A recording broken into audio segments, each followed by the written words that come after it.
이제 총선이 정말로 세 자리가 아니라 두 자리로 접어들었습니다. 총선에 나가는 분들은 정말로 막 뒤에서 식은땀이 나고 손에 식은땀이 날 정도로 이제는 초읽기 국면에 들어섰다는 겁니다. 총선을 지켜보는 국민들 입장에서도 궁금한 건 마찬가지입니다. 누구를 찍어야 할까? 이번 총선 결과가 어떻게 될까?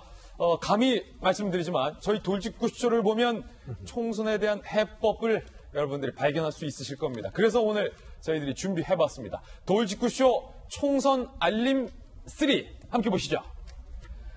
D-99 돌직구 총선 알림 3 먼저 첫 번째 알림입니다. 때랭때랭 알림 들으셨죠? 이 알림을 끝까지 들으시기 바라겠습니다. 첫 번째 뉴스는요. 보수통합을 외치는 황교안 대표가 그냥 선언적 의미로 보수통합하겠다 이게 아니라 설 연휴 전까지 통합추진위원회를 만들어서 아예 이번 선거는 한국당이 아니라 통합신당으로 총선을 치르겠다라고 밝혔습니다.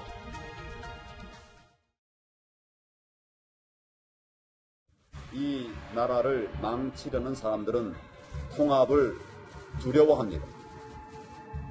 더 이상 통합을 늦출 어떤 명분도 그리고 이유도 없습니다. 수도권 다툼과 지분 경쟁은 곧 자멸입니다. 자유한국당이 앞장서서 통합의 물꼬를 트겠습니다.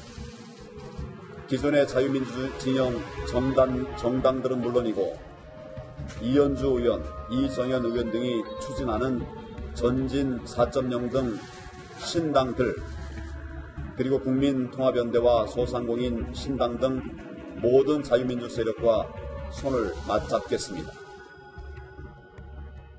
통합신당을 만들어서 총선을 치르겠다. 황교안 대표가 이렇게 밝힌 겁니다. 오늘 한 조간신문과 인터뷰를 가졌는데요. 설 연휴 전까지 통합추진위원회를 공식 발족하겠다. 이렇게 밝혔습니다. 함께 보시죠. 설 연휴 전 통합추진위원회 출범시키겠다. 자유민주진영이 하나 되는 것이 목표다.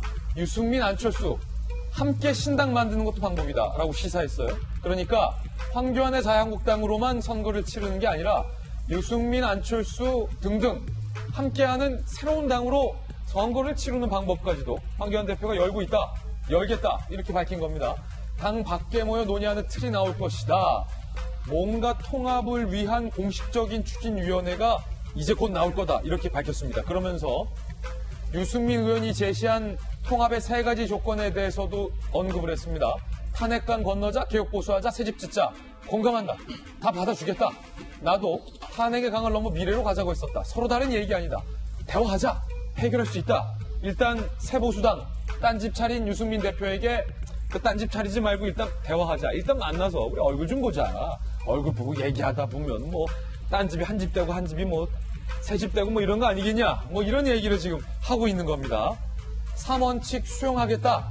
유승민 의원 측과도 벌써 얘기 중이다. 뭐 이런 말까지 했어요.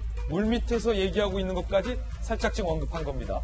당내 실무팀 차원에서 선언 형태로 수용하자는 논의도 있었다. 다 받아주겠다. 뭐 이런 얘기하고 있습니다.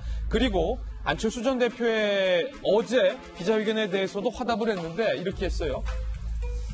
통합보다는 혁신이 먼저다. 안철수 전 대표 이렇게 얘기했잖아요. 근데 그 말을 인용해서 통합하려면 혁신해야 된다. 맞다. 근데 혁신하려면 통합해야 되는 거 아니냐. 일단 합치자. 문 정권과 싸워 이기는 통합이 중요하다. 그것 위한 방법이라면 넓게 받아들여야 한다. 라고 황교안 대표가 얘기를 했습니다. 정치 컨설팅계의 윤 선생님. 황 대표가 선거는 자유한국당으로 치르는 게 아니라 통합신당으로 치르겠다. 라고 말하면서 안철수, 유승민 뭐 다 합치자. 뭐 이런 얘기를 했어요. 이 현실 가능성 총선 전에 얼마 정도로 보세요? 프로 부족해 보이는 게요. 보수 진영 내에서는 이제 내부에서도 그렇고 외부에서도 그렇고 통합해야 된다. 이런 압력이 점점 높아지는 것은 맞아요. 예. 그런데 뭐 예컨대 유승민 의원이 말한 통합 3원칙 있지 않습니까? 네. 탄핵의 강을 건너자, 개혁 보수가 돼야 된다. 그 다음에 이제 새 집을 지어야 된다. 새집 짓자. 앞에 황교안 대표도 말했지만은 뭐 선언문 이야기 나오는데요. 탄핵의 강을 건넌다, 개혁 보수가 된다. 쉬워요. 말하면 돼요. 말하면 된다. 우리는 탄핵의 강을 건넜다. 예. 개혁 보수가 되겠습니다라고 자, 선언하면은 이러면 된다. 그게 되는 거고 그것에 대한 결과는 나중에 알 수밖에 없는 겁니다. 예. 문제는 이제 새 집을 짓는 것인데 거기서부터는 진짜 문제죠. 그럼 새 집을 지으면은 전부 다 지금 기득권 계급장 다 떼고 n분의 1로 들어가느냐?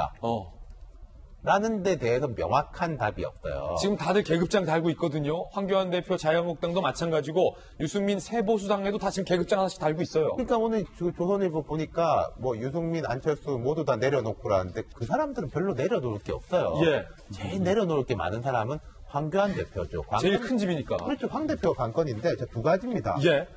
황 대표가 정말로 강하면요.